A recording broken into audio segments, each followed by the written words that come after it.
Bueno, hermanos, está proyectada ya el título, de esta mañana, de la resurrección hasta la Gran Comisión.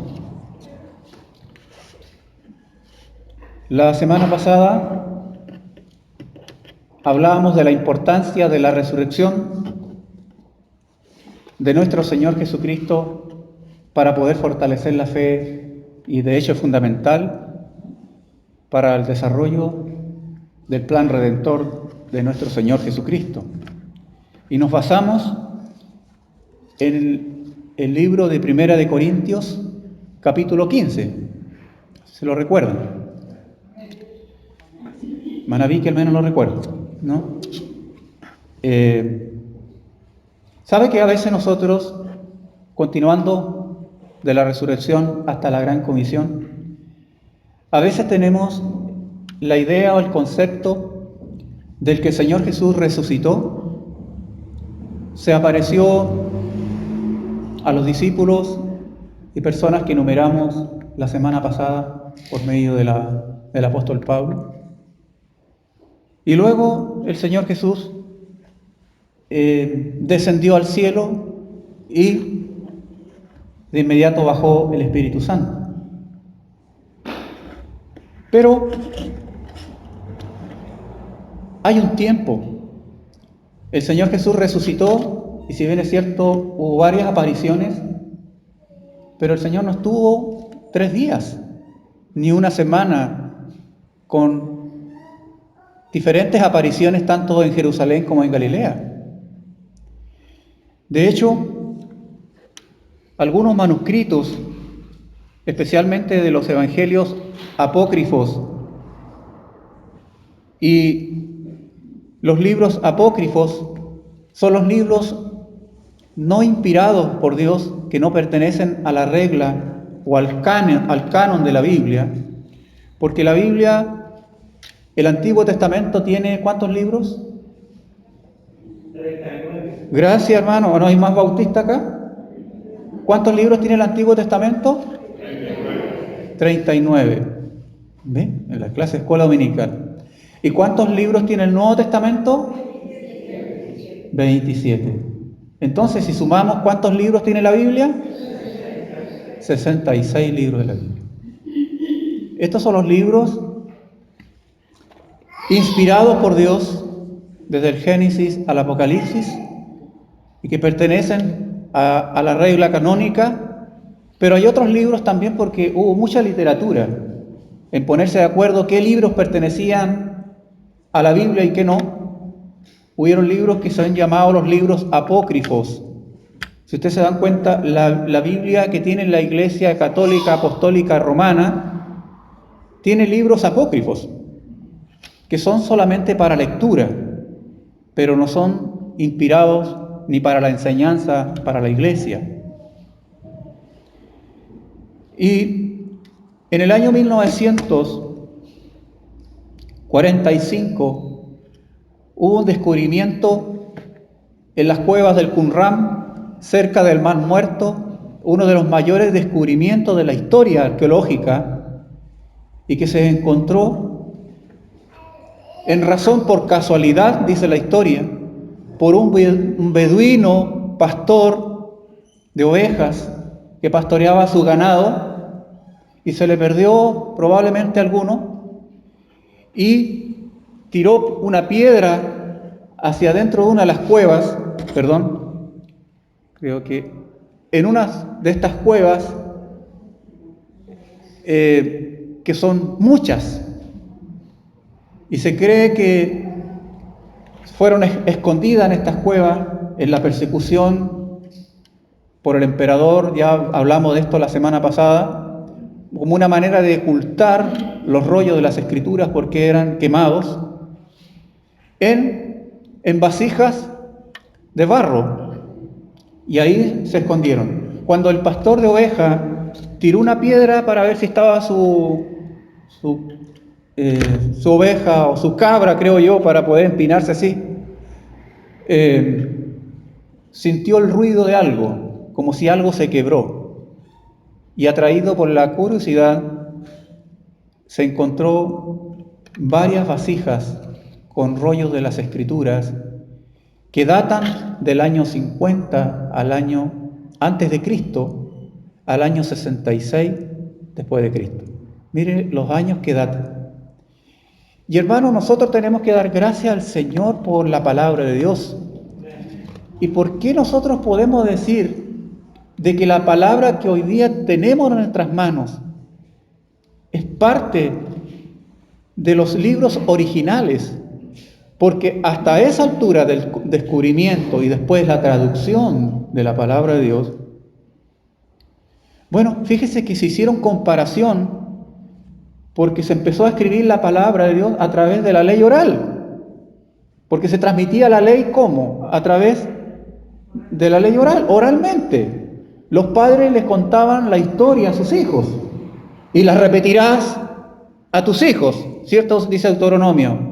Andando por el camino, al acostarte, cuando te levantes, la pondrás como frontal sobre tu frente, las pondrás. Bueno, se repetía la palabra. Y fíjese que en esto, hermano, yo quiero decirle, cuando niño, y nosotros vivíamos en el campo, una de las cosas que me encantaba de mi madre era que ella me contara cuentos. Mamá, cuéntanos un cuento. Más encima no había televisión, nosotros no teníamos televisión en ese tiempo, y la radio era pila, entonces se escuchaba a ratos nomás. Entonces mi mamá nos contaba historias, y mi mamá nos contaba cuántas veces la historia, pero nosotros queríamos volver a escucharlas. Alrededor del brasero, mi mamá nos contaba cuentos y nos contaba historias. Y muchas historias contaba mi madre. Y así se transmitía también la ley de la palabra de Dios. Y la repetirás a tus hijos. Cuando te levantes, cuando te acuestes, andando por el camino. Y así lo hacían. Y fíjese que cuando después esto se escribió la palabra de Dios, ya se llevó al papel. Bueno, después. Gracias, hermano. Porque primeramente fue en arcilla, ¿cierto? En la piedra, primero en arcilla, y después en papiros, pero en cueros de animales. Se escribían, hasta que después viene el invento del papel. Los rollos del mal muerto. Y en este descubrimiento tan importante, hermano, cuando ya se había escrito ya parte del Antiguo Testamento, tan importantísimo. ¿Por qué? Porque cuando se leyó, por ejemplo, el rollo del profeta Isaías, se leyó el rollo del profeta Isaías, lo que decía el profeta Isaías con este descubrimiento, y se comparó con lo que estaba escrito a través de la ley oral, era igual, era idéntico. Entonces, qué certeza, qué seguridad de que nosotros tenemos en nuestras manos. Porque si hay algo que los judíos trataron de transmitir, eran celosos con respecto a la Escritura, para no añadir ni quitar nada a la Escritura. Por eso, fíjese que ahí nacieron también los masoretas. Tan importante el trabajo de los masoretas. Por ejemplo, usted ve que ese rollo le falta un pedazo, ¿cierto? A lo mejor vino un ratón, no sé, a esa cueva y le comió una parte del rollo. Y es tan importante la tarea de los masoretas, de los traductores de la Biblia. Por ejemplo, ellos en el libro de Isaías, ahí a lo mejor le falta un pedazo. Y a lo mejor decía, dijo el profeta Isaías. Y nosotros decimos, pero el profeta Isaías, debe ser, ¿cierto? Pero ellos, en el celo de poder no agregar nada, no se atrevieron a poner la palabra que faltaba, sino que los masoretas, como una nota al margen, colocaban, probablemente la palabra que falta es Ías. O sea, no se atrevieron a agregar. La palabra del Señor transmitida a nosotros, podemos decir que es la palabra original. Y fíjese que me fui para otro lado, pero a lo que quería decirles a ustedes es que en estos rollos encontrados en el Qumran, estos evangelios apócrifos, por ejemplo, que fueron 972 aproximadamente, esta colección de manuscritos, afirman que Jesús ofreció enseñanzas secretas de la resurrección, hablando del verdadero significado de la vida. Esos rollos encontrados, porque recuerde que data hasta el año 66 después de Cristo. Entonces, que hablan de Jesús y de su enseñanza, y que hablaba de la salvación al mundo. Sin embargo, desde que el Señor Jesús resucitó hasta que el Señor ascendió, ¿cuántos días el Señor estuvo aquí en la tierra? 40 días. Interesante. Nosotros la semana pasada recordábamos la resurrección del Señor.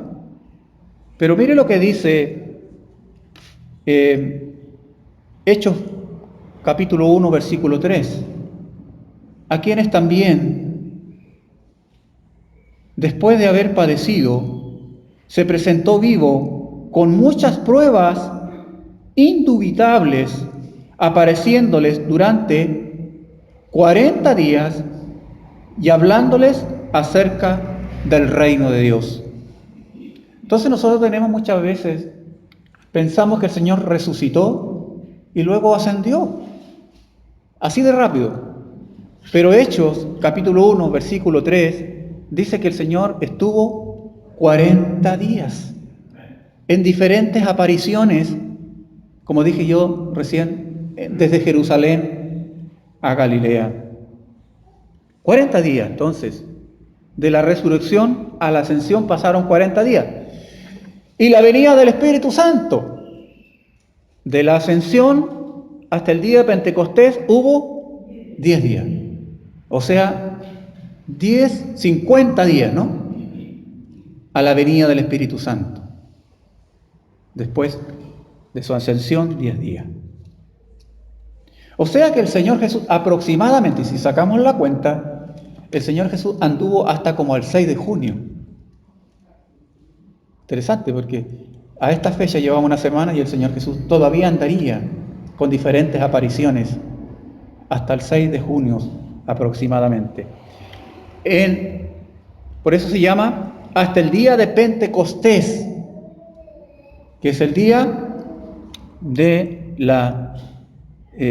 donde se conmemora por la Iglesia cristiana la venida del Espíritu Santo. Y Pentecostés en griego significa quincuagésimo. Hoy veremos la primera parte, un poco de la primera parte de la resurrección hasta la gran comisión. Y vamos a Lucas, capítulo 24, porque nos va a servir bastante. Este capítulo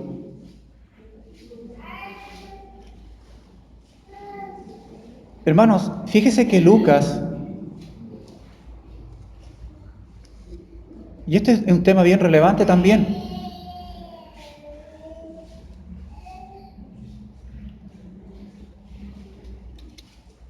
la tarea de Lucas, este historiador. Lucas era un historiador, un escritor. Y Lucas tiene un relato muy extenso con aspectos muy relevantes para nosotros respecto a la resurrección del Señor. Y aquí, en el capítulo 24, específicamente en el versículo 13 en adelante, es llamado este relato del 13 al 35. ¿Usted lo está viendo en su Biblia? ¿Cómo se llama este relato? El camino a Emaús. El camino a Emaús. Y es, en cierta forma, un modelo, el camino a Emaús, del plan del Señor y también como un modelo de la condición del creyente. Por tres cosas. Primero, el camino a Emaús es como una analogía de la vida humana. Primero, del versículo 13 al 27, él ve la crisis de fe del creyente. Y del versículo 28 al 31, el encuentro con el resucitado. Y del 46 al 49, la misión de la iglesia. Este relato, entonces, es, en cierta forma, una analogía de lo que sucede en la vida cristiana. ¿Por qué? Porque nos sentimos identificados también con estos caminantes. Versículo 13 se refiere a dos discípulos. Dos de ellos iban el mismo día a una aldea llamada Emaús, que estaba a 60 estadios de Jerusalén. Algunos 60 estadios son como 11 kilómetros aproximadamente. Caminando, por supuesto. ¿Qué iban haciendo estos dos? Hablaban entre sí de todas aquellas cosas que habían acontecido. ¿Qué todas aquellas cosas? Vea el capítulo 24 arriba, lleva por título. ¿Qué cosa? ¿De qué estaban hablando? De la resurrección. De eso iban hablando estos dos, camino a Emaús. Versículo 15. Y sucedió que mientras hablaban y discutían entre sí, Jesús mismo se acercó y caminaba con ellos. Pero los ojos de ellos estaban velados para que no lo conocieran. Él les dijo: ¿qué pláticas son estas que tenéis entre vosotros mientras camináis? ¿Y por qué estáis tristes? Respondiendo uno de ellos, que se llamaba Cleofas, le dijo: ¿eres tú el único forastero en Jerusalén que no has sabido las cosas que en ella han acontecido en estos días? Entonces él les preguntó: ¿qué cosas? Y ellos le dijeron: de Jesús Nazareno, que fue un varón profeta, poderoso en obra y en palabra delante de Dios y de todo el pueblo. Y cómo lo entregaron los principales sacerdotes y nuestros gobernantes a sentencia de muerte y lo crucificaron. Pero nosotros esperábamos que Él fuera el que había de redimir a Israel. Sin embargo, además de todo, hoy es ya el tercer día que esto ha acontecido, aunque también nos han asombrado unas mujeres de entre nosotros, las cuales antes del día fueron al sepulcro. Como no hallaron su cuerpo, volvieron diciendo que también habían visto visión de ángeles, quienes dijeron que Él vive. Y fueron algunos de los nuestros al sepulcro, y hallaron así como las mujeres habían dicho, pero a Él no lo vieron. Entonces Él les dijo: insensatos y tardos de corazón, para creer todo lo que los profetas han dicho. ¿No era necesario que el Cristo padeciera estas cosas y que entrara en su gloria? Y comenzando desde Moisés y siguiendo por todos los profetas, les declaraba en todas las escrituras lo que de él decían. Llegaron a la aldea a donde iban, y él hizo como que iba más lejos, pero ellos le obligaron a quedarse diciendo: quédate con nosotros, porque se hace tarde y el día ya ha declinado. Entró pues a quedarse con ellos, y aconteció que estando sentados con ellos a la mesa, tomó el pan, lo bendijo, lo partió y les dio. Entonces les fueron abiertos los ojos y lo reconocieron, pero él desapareció de su vista. Y se decían el uno al otro: ¿no ardía nuestro corazón en nosotros mientras nos hablaba en el camino y cuando nos abría las escrituras? Levantándose en esa misma hora, volvieron a Jerusalén y hallaron a los 11 reunidos y a los que estaban con ellos, que decían: ha resucitado el Señor verdaderamente y ha aparecido a Simón. Entonces ellos contaron las cosas que habían acontecido en el camino y cómo lo habían reconocido al partir el pan. Hermanos, perdone la extensa lectura, pero lo hago porque a lo mejor aquí alguien nunca lo había leído. ¿no? Y no quiero partir de la premisa de que usted ya lo sabe y lo leyó. Es en razón de aquello. Entonces, fíjese que hay algo interesante. Porque ¿cuántos discípulos eran? 2. Y se nos dice el nombre de uno. El nombre de uno era Cleofas. Fíjese que algunos comentaristas han asociado al compañero de Cleofas con el mismo Lucas, el escritor del libro, que dicen que probablemente haya sido el mismo Lucas, que no se nombra dentro de los caminantes. ¿Se da cuenta? Se habla de Cleofas, pero no del otro. Y así como Juan, ¿cierto? El discípulo amado, que tampoco se nombra, sino que él dice el discípulo amado, porque él no se nombra, como un sentido de humildad. Se cree que también que Lucas, en este acto de humildad, se presenta también en el anonimato, como el otro discípulo. Cleofas y el otro discípulo. Tal vez. Puede ser. Veamos entonces, en estos pasajes, que nos presentan un retrato de la desesperanza a la esperanza. ¿Cómo iban estos discípulos? Desesperanzados. Yo he predicado muchas veces este pasaje de la Biblia, pero es apropiado a la ocasión y lo hago nuevamente. Ya dijimos que el relato de Emaús puede representar nuestra vida cristiana.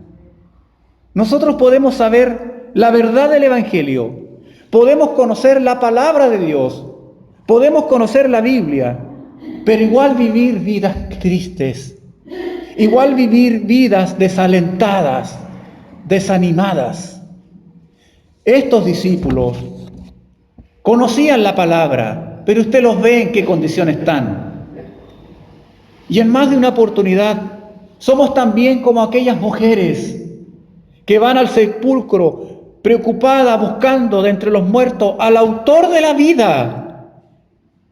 Hermanos, los crucifijos en el cuello o en las orejas no nos sirven de nada, los aros, si no creemos en la tumba vacía, si no creemos en el resucitado, en que Cristo está vivo y que Jesús interviene en todas las áreas de nuestra vida y que está con nosotros, como lo ha prometido, todos los días hasta el fin del mundo.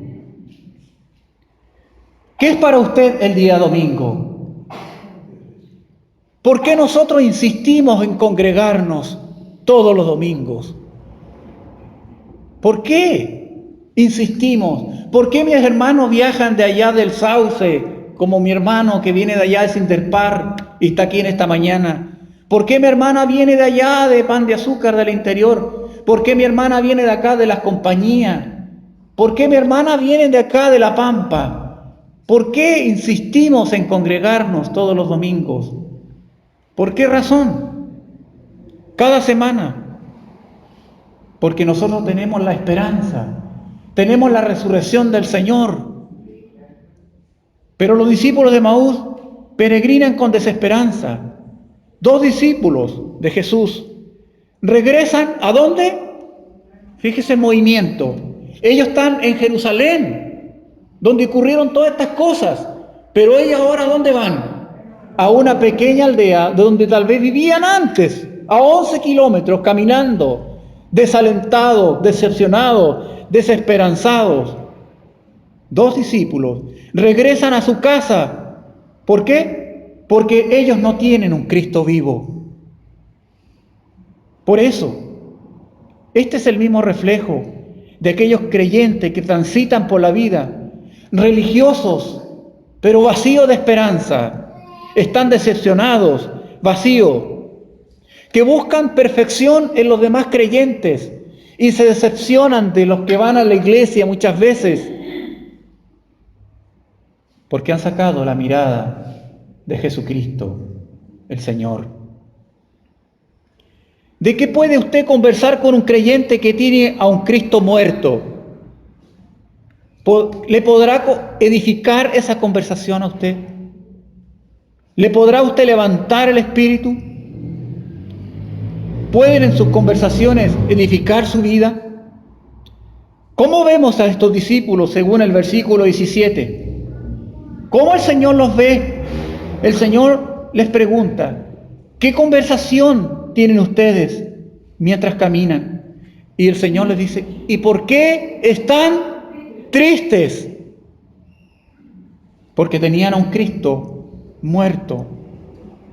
¿Alguien está en esta mañana en esta condición de tristeza, de aflicción, de decepción? ¿Alguien está aquí en esa condición? Pero Jesús, el que camina con nosotros en nuestros propios Emaús, nos aparece. Jesús se acerca y busca una alternativa para poder hacerlo. Él se une a aquellos que regresan a su vida anterior. ¿Y cuál era la intención de aparecérsele? ¿Cuál era la intención de aparecerle a estos dos discípulos, hermanos? ¿Cuál era? Oh, hermanos, ¿cuántas veces ha ocurrido en mi propia vida que Jesús ha tenido que aparecerme en mis decepciones, en mis tristezas, en mis desalientos?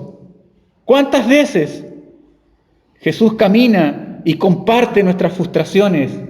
Jesús se acerca en nuestras luchas.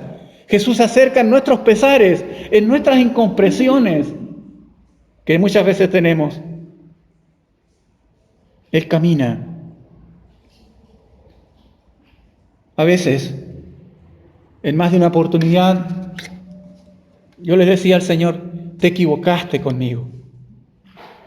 Elígete a otro. Te equivocaste. Como dice la palabra, no soy mejor que mis padres. Pero Jesús insiste con nosotros. Y Jesús sale a nuestro encuentro. Me recuerda cuál es mi misión. Fíjese que las primeras palabras del Señor a estos dos discípulos no son de reproche, ni de reto, ¿no? ¿De qué están conversando? ¿Cuál es su conversación? ¿Por qué están tristes? Sino que a pesar del error de ellos, Él está interesado en el dolor, en la incapacidad de poder cumplir con su misión. La resurrección no había cambiado en nada el carácter del Señor. Él seguía siendo un Señor amoroso. No olvidemos que estos discípulos están cargados de tristezas, de desconsuelo. Pero ¿se puede avanzar en la vida cristiana en esta condición? Con tristezas, decepciones.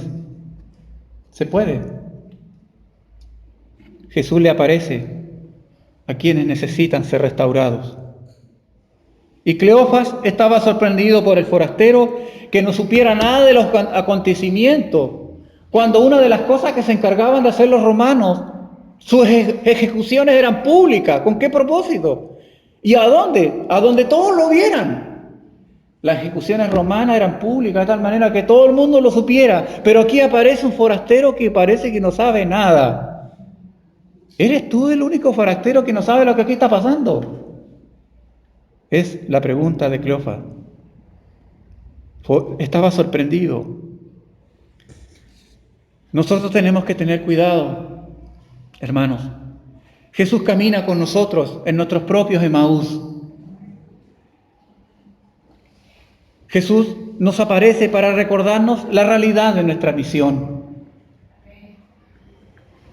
Los discípulos saben la verdad, pero caminan sin esperanza.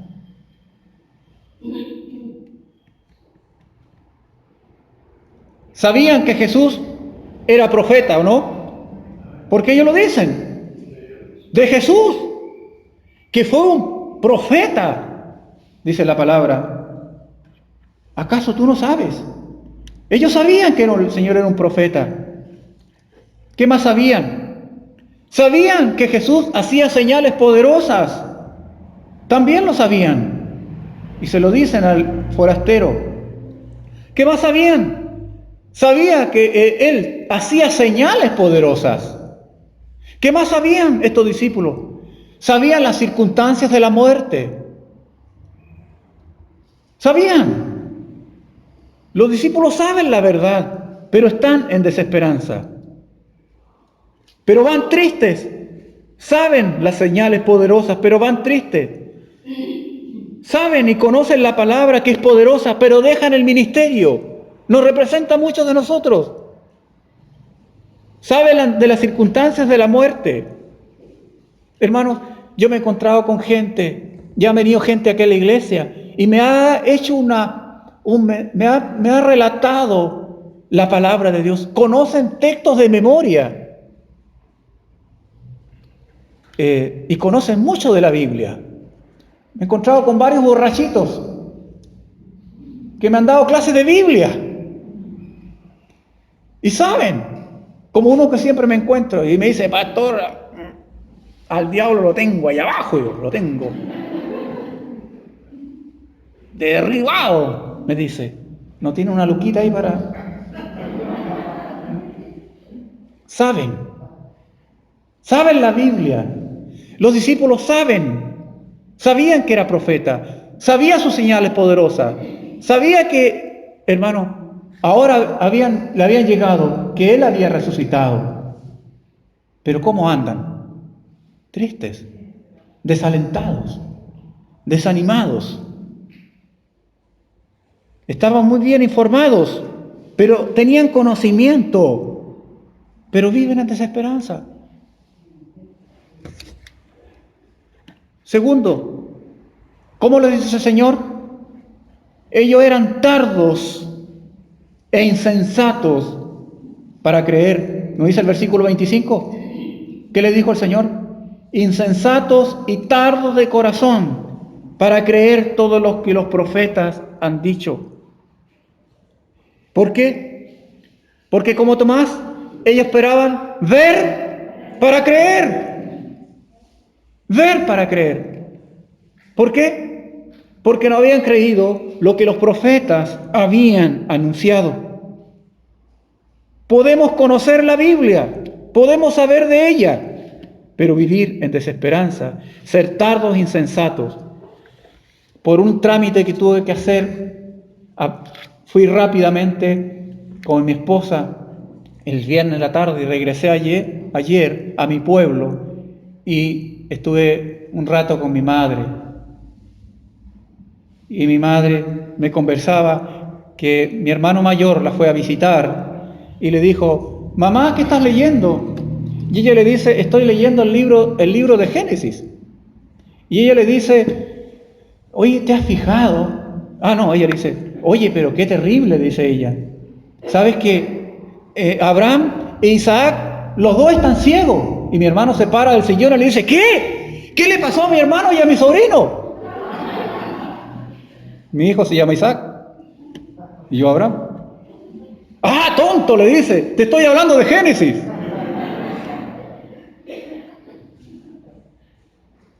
Y él estaba muy asustado. Saben la palabra. ¿Qué le dice el Señor? Insensatos. Y saben, tontitos. Con amor. Tardos para comprender. Y tardos. Como mi hermano. Insensatos, les dice el Señor en el versículo 25. Tercero,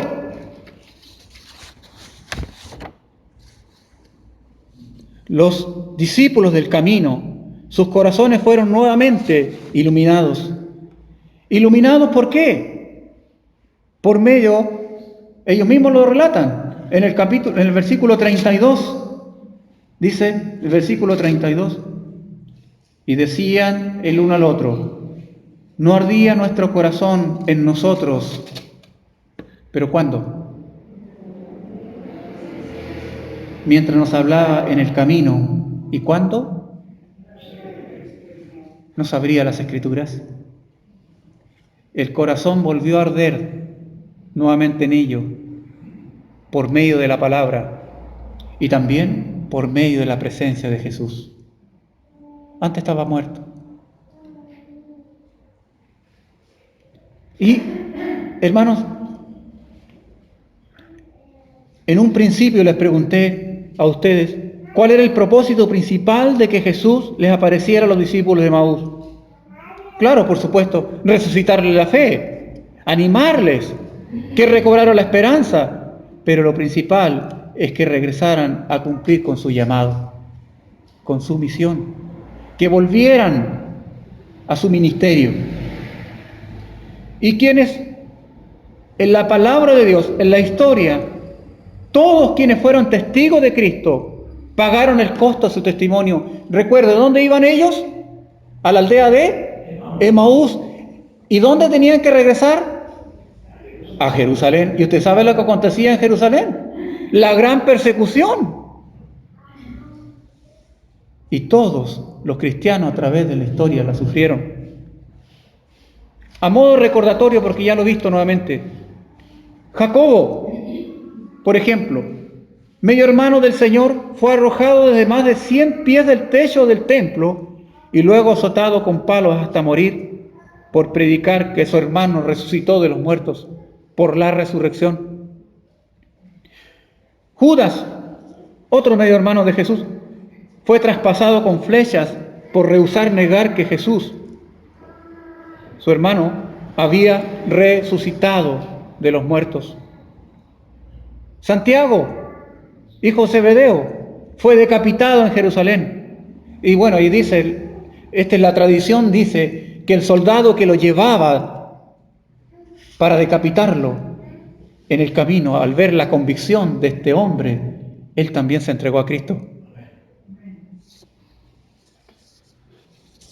Mateo, el cobrador de impuestos, ¿cuál fue su fin? Fue mártir en Etiopía, fue muerto por herido de espada, porque predicaba, ¿qué cosa?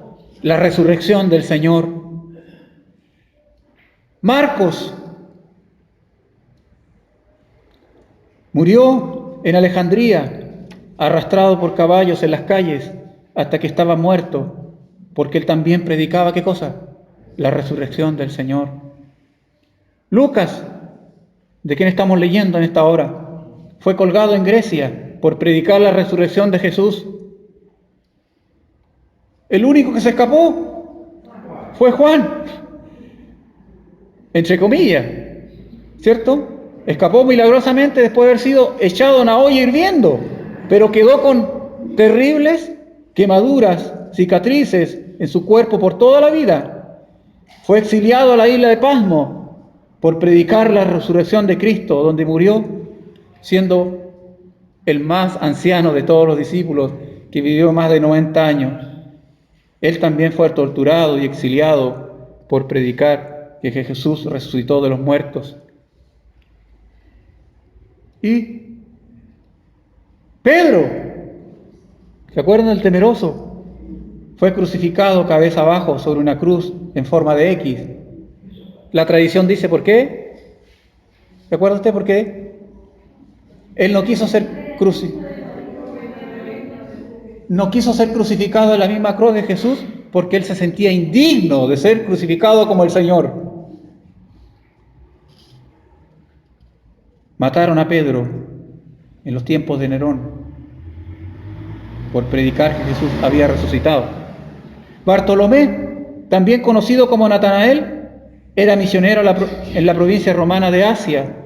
Él fue azotado a muerte por predicar la resurrección de Jesús. Tomás, al principio dudaba, ¿se acuerdan? En la resurrección, mas luego se encontró con el Salvador resucitado. Él murió traspasado con lanza en la India por predicar la resurrección del Señor.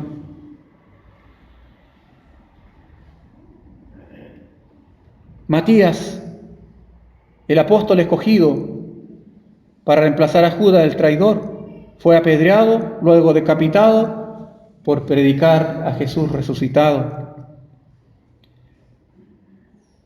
Barnabás fue apedreado en Salónica por predicar que Jesús resucitó de entre los muertos.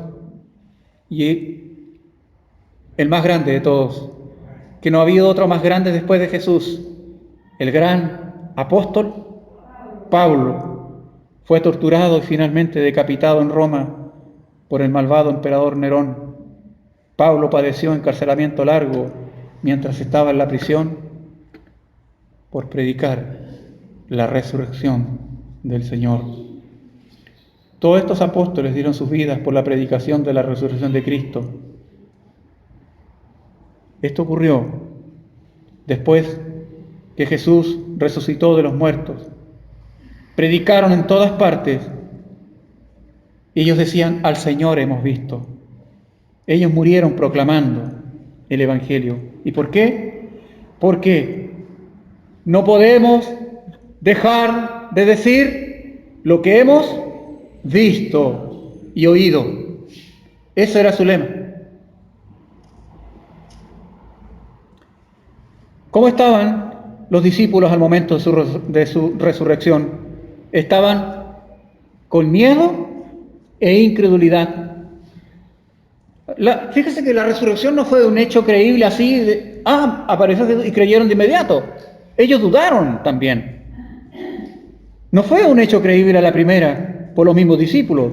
De hecho, Marcos 16:14 dice: finalmente se apareció a los 11 mismos, estando ellos sentados a la mesa, y les reprochó, ¿qué cosa?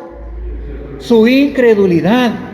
Y también les reprochó su dureza de corazón, porque no habían creído a los que habían visto resucitado.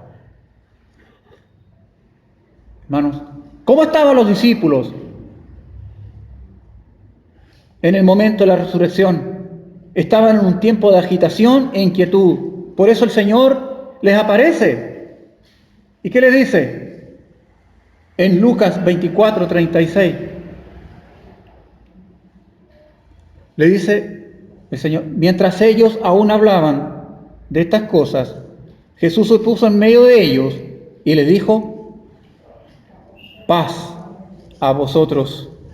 Ellos estaban en agitación e inquietud, y el Señor le dice: shalom.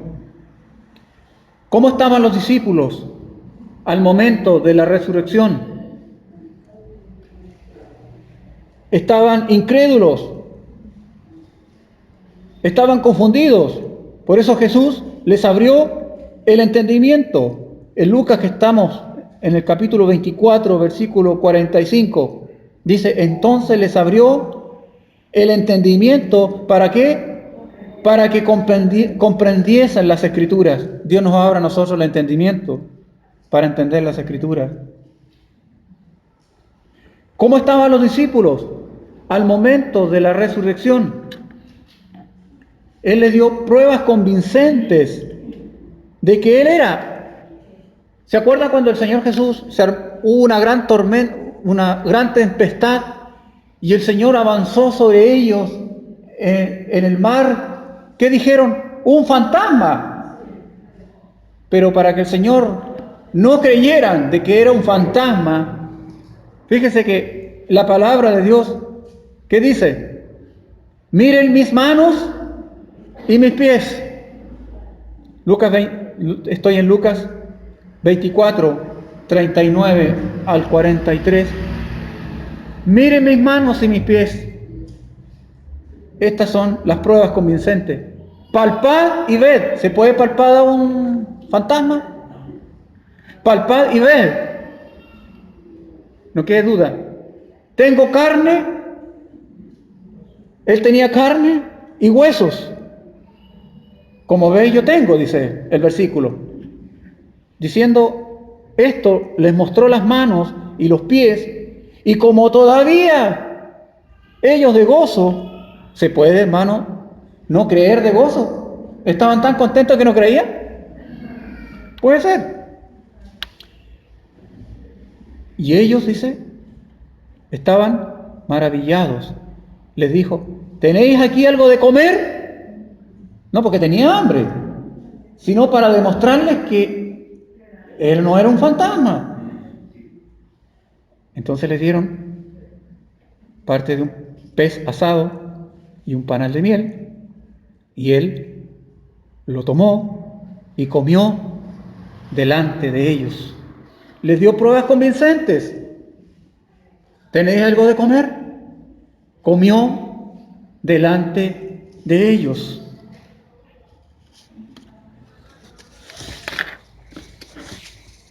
Hermanos, estimados hermanos,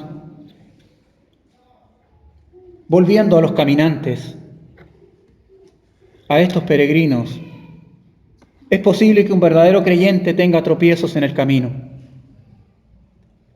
Tendrá tal vez alguna crisis de fe, pero luego al encontrarse con Cristo nuevamente, su regreso será inminente.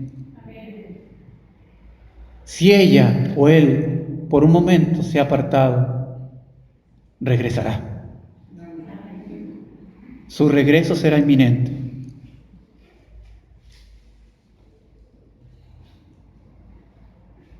No se revolcará demasiado en el fango,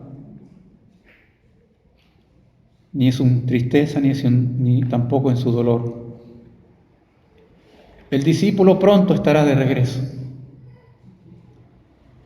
El regreso es necesario para el cumplimiento nuevamente de nuestra misión, pero así como los discípulos, con fuerzas renovadas y con un corazón ardiente de pasión por Cristo.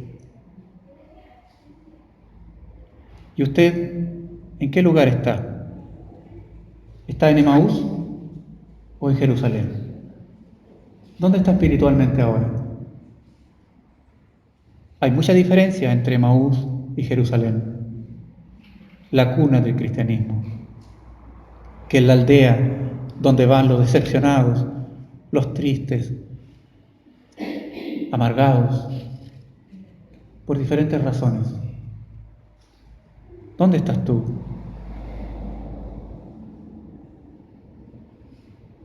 Fíjese que ellos se fueron de la comunión de los hermanos. Se fueron.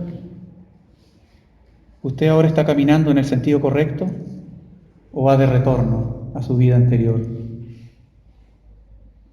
¿Está su mirada en el sepulcro vacío o en la aldea de las esperanzas?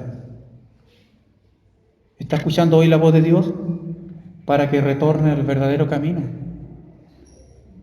Regresar.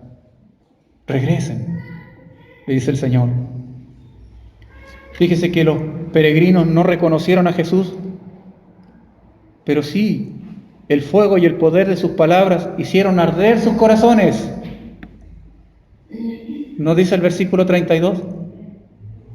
La presencia del Señor, y al abrir la palabra, ardió sus corazones. ¿Cuántos corazones aquí en esta mañana están fríos espiritualmente? La palabra y la presencia de Cristo puede hacer arder nuestros corazones. Para los discípulos, las cosas no habían sucedido como ellos pensaban. Hermanos, pero ahí estaban. Los discípulos fueron donde estaban los otros. Cuando regresaron, ahí estaban los otros. Leímos recién el pasaje. Mira el versículo 33. Levantándose en esa misma hora, volvieron a Jerusalén y hallaron a los 11 reunidos y a los que estaban con ellos. Habían dejado a sus hermanos, habían dejado de congregarse. ¿Se dio cuenta? Habían dejado y regresaron. Pero no regresaron como iban, sino ahora volvían de una manera distinta. Volvieron a Jerusalén. Era de noche, pero no les importó. Y allá, ¿sabe qué interesante esto? Dios permita que esto ocurra en nuestra iglesia, estimados hermanos. ¿Sabe por qué? Los que estaban ahí estaban a lo mejor también en la misma condición, pero estaban. ¿Cuántos de nosotros en el tiempo de pandemia también hemos sido azotados? Ha sido azotada nuestra fe.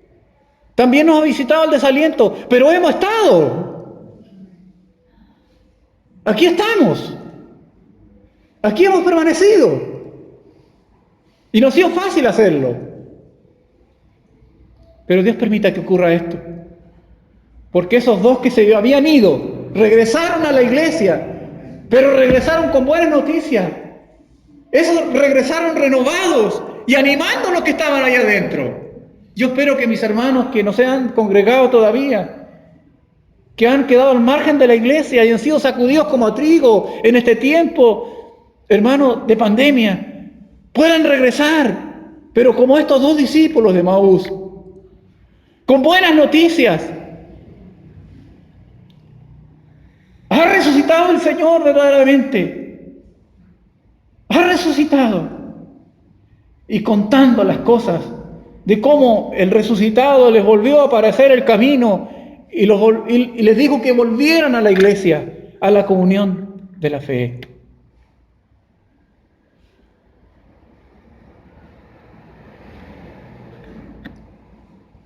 La experiencia de estos discípulos representa la vida de toda persona antes y después de caminar con Cristo. Antes, sin esperanzas, tristes, confía. Ahora, fuertes en el Señor. Se levantaron en esa misma hora. No les importó el cansancio, ni el frío matutino para nosotros, ni la hora para regresar y dar las buenas noticias a los demás. Y aun cuando regresar muchas veces implica, no siempre es fácil. ¿Dónde estás tú ahora? ¿Estás en Emaús? Regresa. Quiero pedirte que hagas el siguiente ejercicio. Si estás en Emaús, regresa a la comunión de los hermanos, definitivamente. Y en este momento, quiero invitarte a orar y que pienses en alguien que está camino a Emaús. ¿Quién está camino a Emaús? ¿Hay alguien que está camino a Emaús de tu familia? Que estaba aquí y ya no está. ¿Alguien está frío en la fe, en los tuyos? Oremos al Señor. Ora en este momento por aquel. ¿A quién recuerdas? Cerramos nuestros ojos. ¿Y a quién recuerdas de la iglesia que va camino a Emaús en este momento? ¿Lo puedes nombrar ahí al Señor? Señor, aparécele al hermano tanto o hermana que no hemos visto tanto tiempo.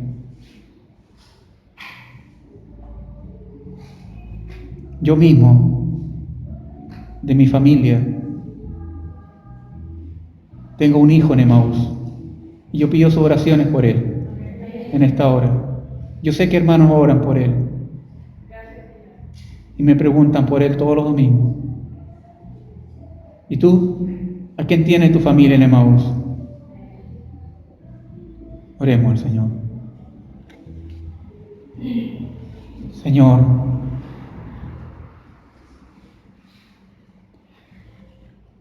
al ver la resurrección, vemos que tú no le apareciste a grandes multitudes,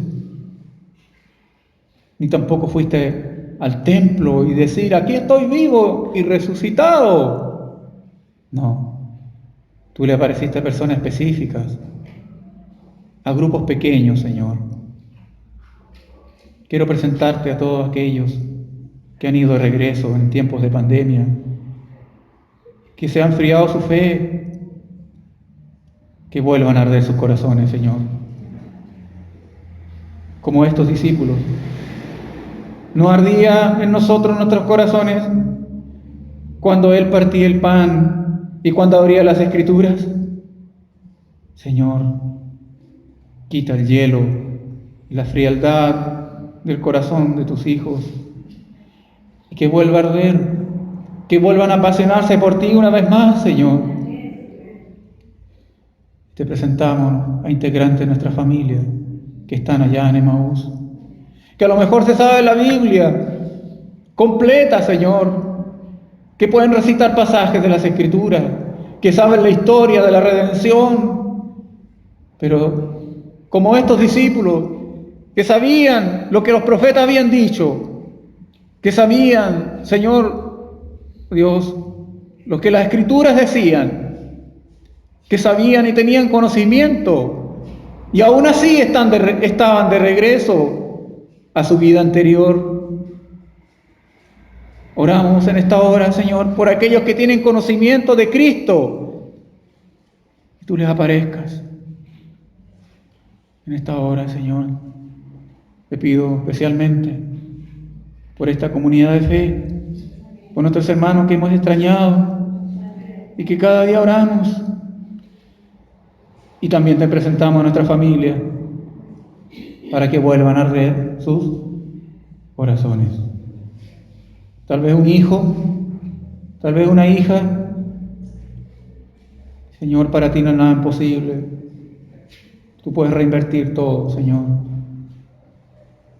Oramos y te presentamos en el nombre de Jesús a aquellos que van camino a Emaús, para que vuelvan a Jerusalén. Bendito Señor. Y vuelvan como estos dos apóstoles que volvieron felices, con buenas noticias, porque le había aparecido el resucitado. Oramos y te presentamos a nuestras familias, que mis hermanos han nombrado, para que les aparezca en tu misericordia. En el nombre de Jesús. Amén. Amén. Dios les bendiga, hermanos.